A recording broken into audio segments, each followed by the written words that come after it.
Hi guys, thanks for tuning in to another video on ForgottenWeapons.com. I'm Ian McCullum, and I'm here today at the Rock Island Auction House taking a look at some of the guns that they're going to be selling in their upcoming June of 2017 regional auction.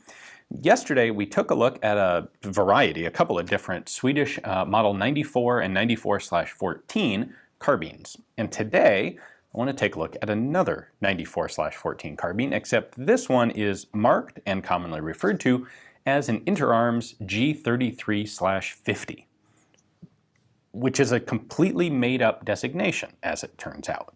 Now, these rifles, and this one, by the way, has been sporterized. They originally would have looked just like Swedish Model 94 carbines, either with or without the bayonet lug attachments. What this rifle is a Swedish 94 carbine that was imported into the US by a guy named Sam Cummings, who ran a company called InterArms.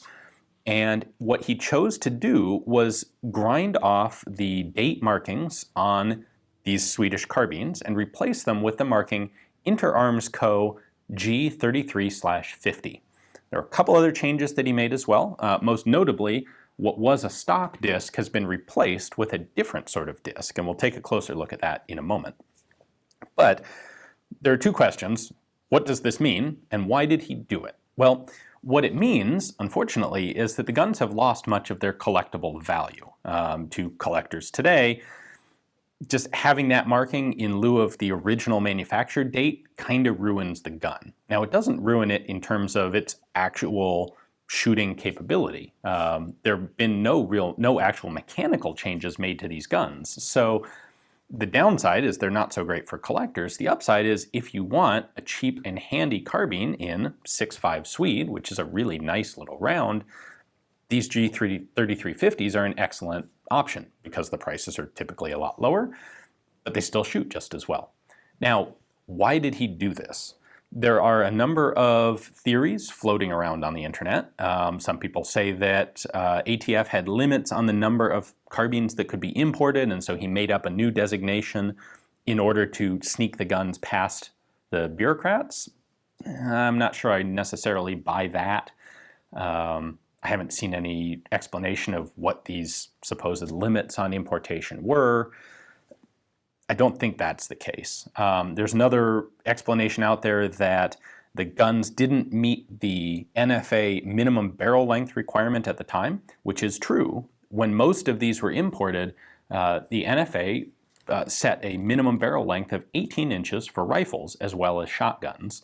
These Swedish carbines have a 17.7 inch barrel, so it's true, they didn't meet NFA requirements at the time, and that's why muzzle extensions were added to the vast majority of them to bring them up to 18 inches. Now, that length requirement was subsequently changed, and today the minimum length for a rifle barrel is 16 inches. So these rifles are now just fine today with their original barrel length. There's a story out there that ATF said that, okay, even if you've added a barrel extension, it's still originally a short-barreled rifle and thus must be, the M94 was a short-barreled rifle, thus these must be registered. That's definitely not true because, of course, a lot of other countries or companies brought in these carbines with barrel extensions and didn't have to change anything. What seems to me to be the most likely explanation is that this was a marketing gimmick. I think someone at InterArms had this idea that, we've got a ton of these carbines that we're bringing into the country and we've kind of flooded the market with them. What if we were to take these and make them appear to be something more interesting? And at the time, what's neat to me, or what's curious to me, I should say, that G33/50 is kind of an unusual style of marking, or of designation. And the one gun that it's similar to is the German G33/40, which was a mountain troops carbine made from a Swedish, it was basically continued production of, of a Czech police carbine. Very short barrels, and they were very popular. And today they're very collectible and very popular.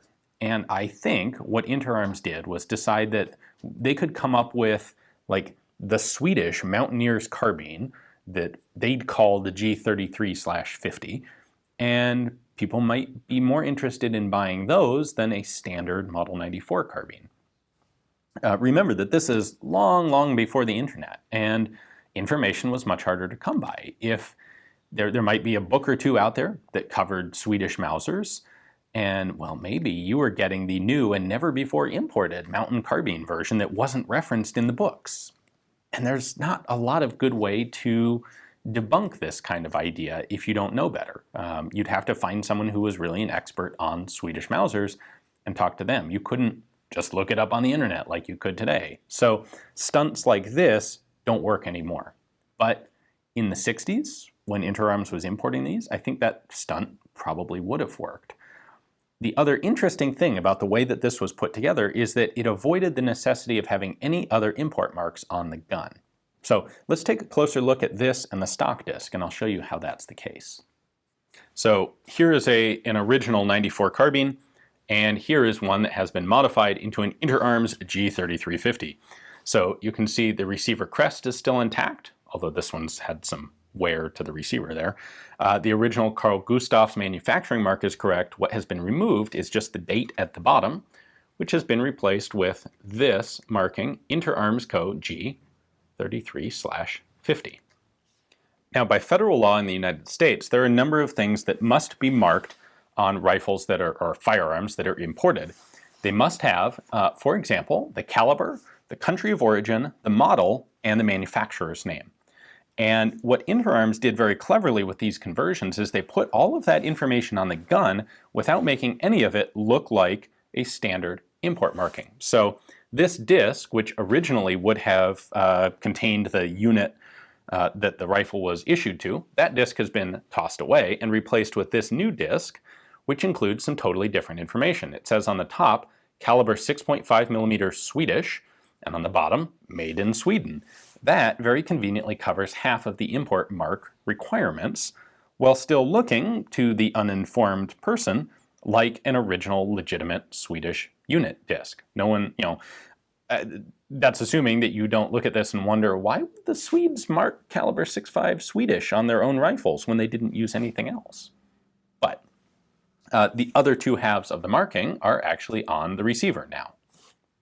It includes the Carl Gustaf Stad, which is the manufacturer, and InterArms Co. G3350, which is the new model designation for the rifle, as well as the importer's name. I forgot to mention that one. The importer's name has to also be on there.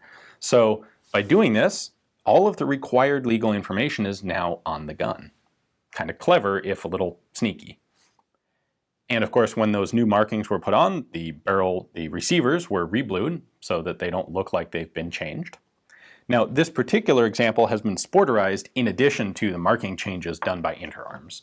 When these were imported, they originally would have been in exactly the same configuration as 94 and 94/14 carbines. This one has had a bunch of changes made to it. The stock has been sanded down, so the grasping grooves are almost gone. The upper handguard has been removed. The barrel band has been removed. The protector wings have been ground off of the nose cap. These sling swivels have been added, front and rear back here, although it still has the original sling keeper there. So these are sometimes seen as projects for potential restoration back to their original status. I think the serious collector market doesn't really accept that as being possible, because with this removal of the date and that G3350 mark, there's no way to restore that back to the way it originally was. Certainly not any cost-effective way. So while a rifle like this could be put back into its original configuration, it may not be worth your time to do that. Well, it's really unfortunate that InterArms decided to do this to a bunch of otherwise very nice Swedish carbines, but it is, of course, far too late to do anything about it. And so today, they remain guns with two specific functions, or two specific real legitimate purposes. They're great little shooters, if that's what you want, and they're also a great source of parts for restoring other Model 94 and 94/14 carbines. If you need a stock for one of these things, well, not this particular stock because this has been sporterized, but other G3350s will have original stocks. They have the correct rear sights. They have the butt plates. They have the sling attachments. Again, this one's been sporterized, but most of them will have the proper muzzle caps. If you have a legit 94 carbine that needs some parts for restoration, this can be a good source that most collectors aren't going to be upset if you strip for parts. And as I said, they make great little shooters on their own. So I thought it was important to kind of clear up some of the potential misunderstanding about what this rifle is and explain its origin. And if you would like this one, it is here for sale at Rock Island, lotted with some other guns. So if you take a look at the link in the description text below, you can find the catalog page for this batch. Check out this one and the other guns that come with it. And if you're interested in it, you can place a bid on the website or over the phone or participate live at Rock Island in their auction. Thanks for watching.